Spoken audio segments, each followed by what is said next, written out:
Hello aviators, Captain Dwight here with you with an exciting lesson on the four forces acting on an aircraft in flight: thrust, drag, weight, and lift. Today we will discuss each of these four forces in detail. This diagram shows the four forces of flight acting on this Boeing 747.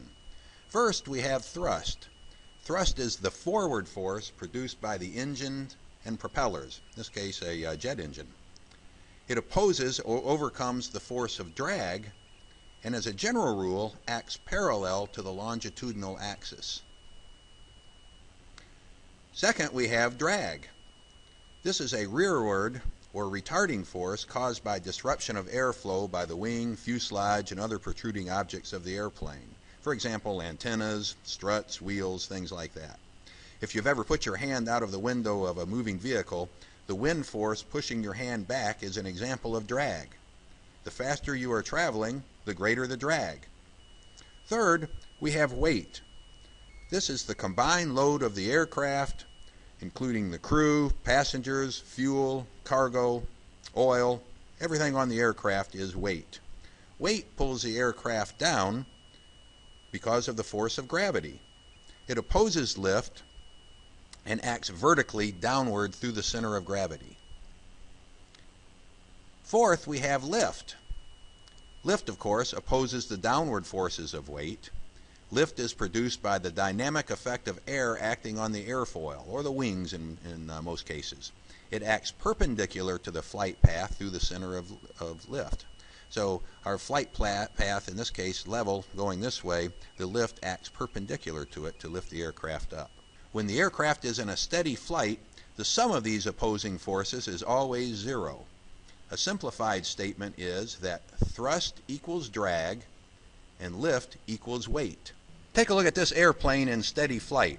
We are level at 1,500 feet. Airspeed is a constant 105 knots. And you can see from my vertical speed indicator it is right on zero. At first thought, you might think that the thrust exceeds drag because we have forward flight. But this is not the case. It would only be true if our airspeed is accelerating. Now we are in a steady climb, VSI showing 500 feet per minute. Our altitude is increasing, airspeed a constant 105 knots. Even though we are climbing, the upward forces equal downward forces. It is only in that brief time where my climb rate is accelerating that the upward forces are greater than the downward forces. Now, why am I using the terms upward and downward forces instead of lift and weight? Look at this airplane in a climb. Actually, what is happening is that a portion of the thrust is directed upwards in flight and acts as if it were lift, while a portion of the weight is directed backwards as if it was drag. So we really need to refine the old thrust equals drag, lift equals weight formula. What is really true is the sum of all upward forces, not just lift, equals the sum of all downward forces, not just weight. The sum of all forward forces, not just thrust, equals the sum of all backward forces, not just drag.